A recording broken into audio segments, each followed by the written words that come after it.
Detective Club is a new game of bluffing and deduction by Blue Orange. It came out at Gen Con 2019. It was very successful. People seem to be having a great time playing it, so I really wanted to try it, and try it I did. And in this video I'm going to tell you a little bit about this game. Generally speaking, it reminds me a little bit of Spyfall in the sense that it is a game in which all players but one have a piece of information, and the player that does not know what that information is needs to pretend that they do and get away with it, and the other people have to figure out who the spy is. In this game, the person does not know the piece of information is not called the spy technically, but we call it the spy simply because we think of Spyfall and it is just so simple and intuitive. That is why you will hear me use the word spy in this video.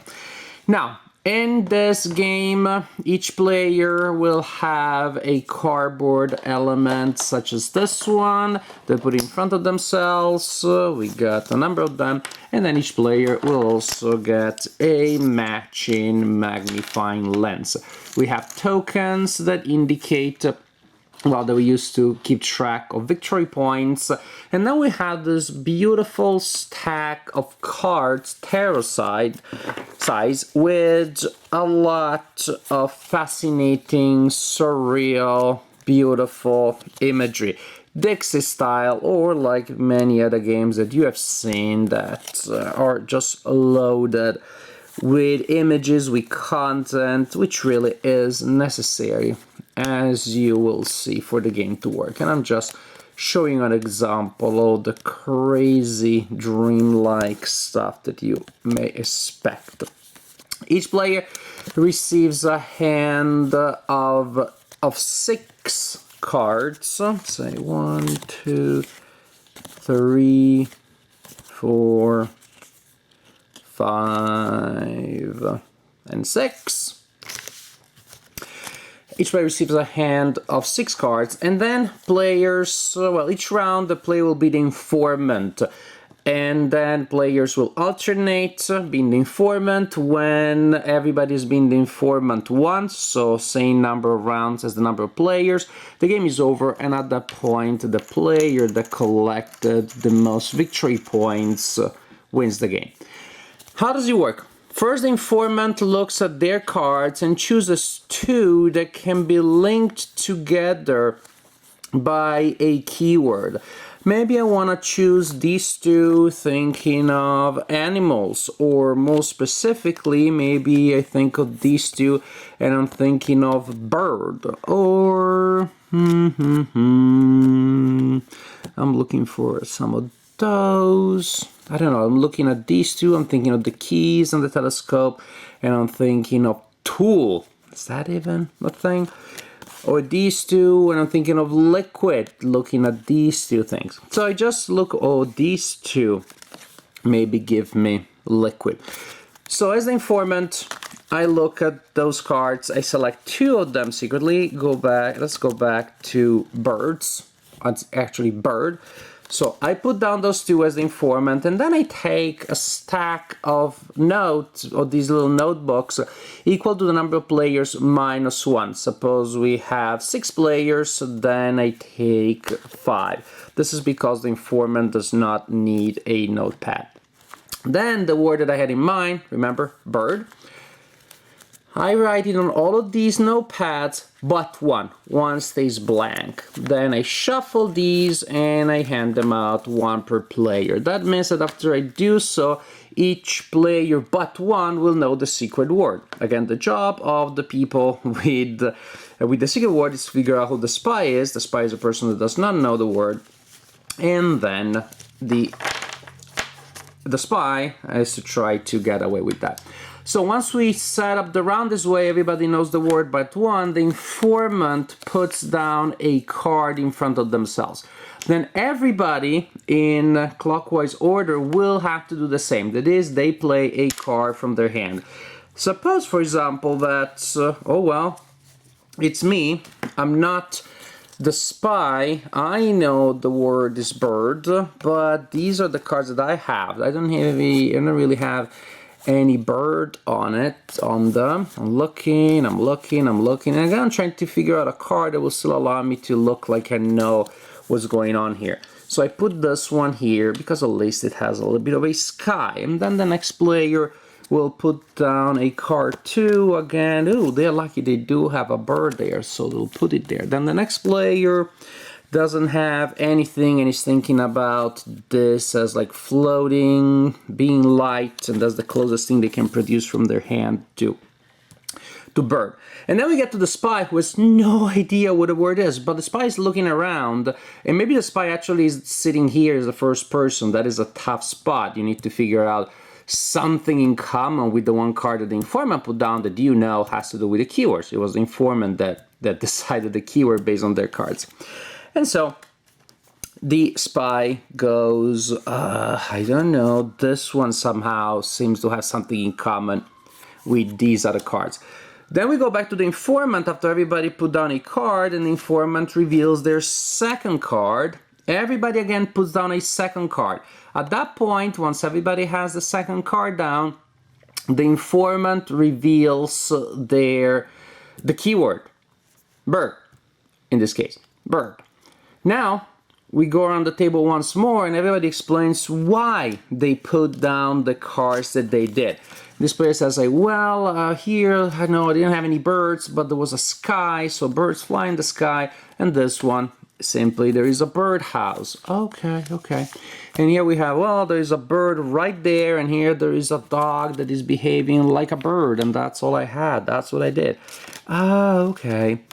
And then we go around like this. Basically, some will be more believable than others.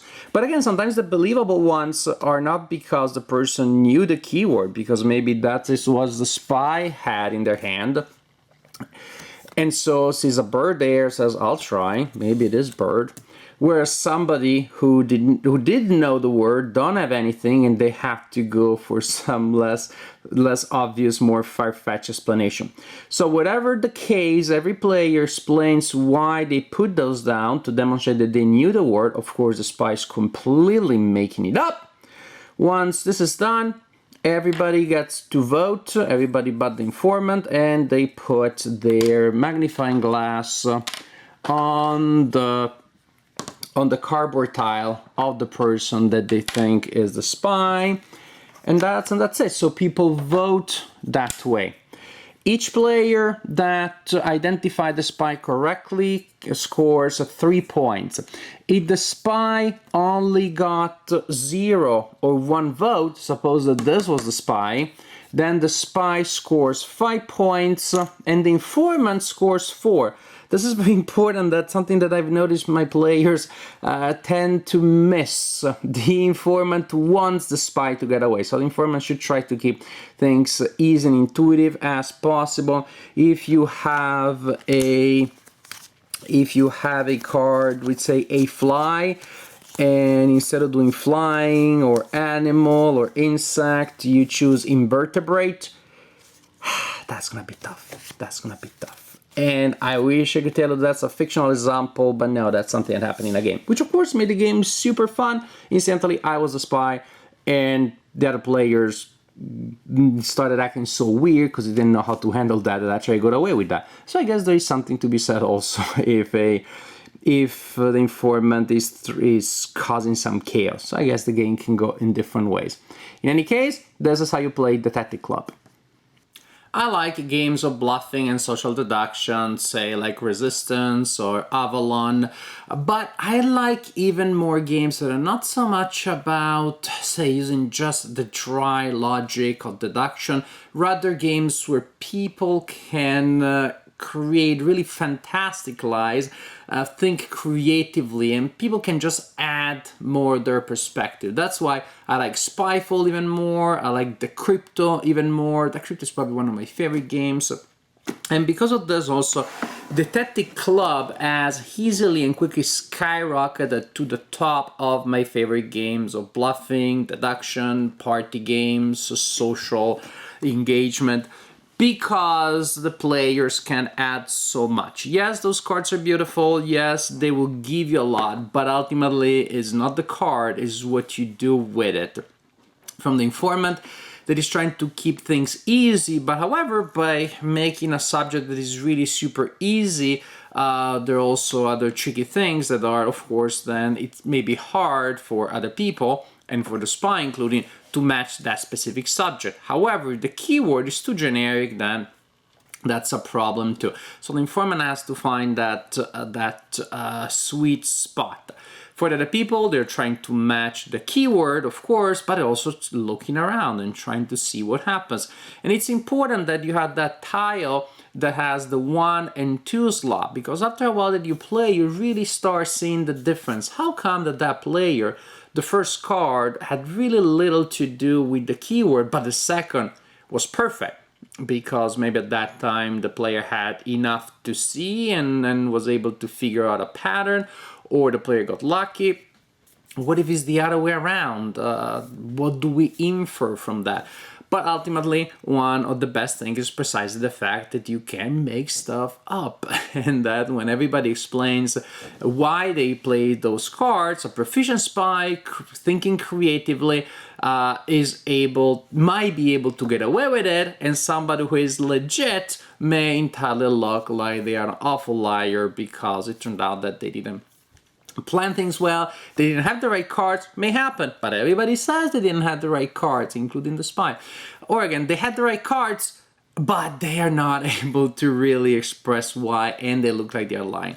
That aspect, the moment I would say of the monologues, that is really the heart of the game. That is when it's going to be a lot of laughter going on, a lot of interesting interactions, and then you have the pause conversation. What do you mean you weren't the spy? Your explanation made no sense. What do you mean you were the spy? Your explanation was excellent. How did you figure it out? We had so much fun. Now, I played the game at game night only with adults, and we had a good time, solid good time. However, it just so happened that basically, since everybody did a pretty good job, usually you had the spy was not that hard to catch. Maybe there was one player that really had no cards, really couldn't figure it out, and you had two people, one was a spy and one was somebody looking like a spy. When the game to me really came together, became a blast. Oh my gosh, we had so much fun. Is as a family game. We had a party recently, some families getting together, the parents and the kids, eat, get drinks, hang out. And so of course I brought a big stack of games, as one does at parties. And so we played the Tactic Club. So it was some adults and then young gamers between 10 and 13 years of age, and that was so much fun because these young gamers just don't operate like we do. They always look like they are lying no matter what happens, and they are honestly trying to show off how much they know and how good they are, and they come up with these weird stories that always look like lies. So it's much easier for the spy to get away. In that case, the guessing game for the non-spies is even more interesting because you really have to get into subtle things like, wait a second, that player started using that specific word early on, that card did that, etc., etc., etc.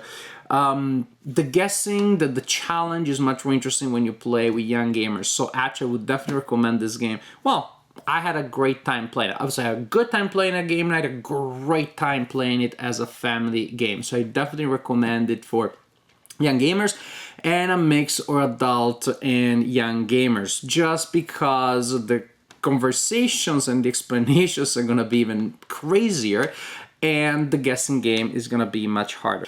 That is to say that to me, with the right group, in the right mood, people want to be creative, people want to test their ability of lying, of deduction, of coming up with crazy stories, or coming up with creative explanations.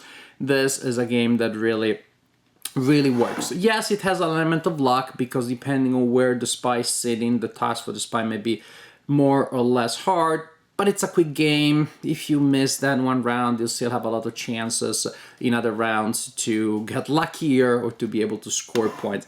In general, the Tactic Club, I really liked it. I can recommend it for game night with adults, and I'm gonna be highly recommending it for families, because a family that plays together stays together, and a family that plays the Tactic Club together is gonna have a lot of fun.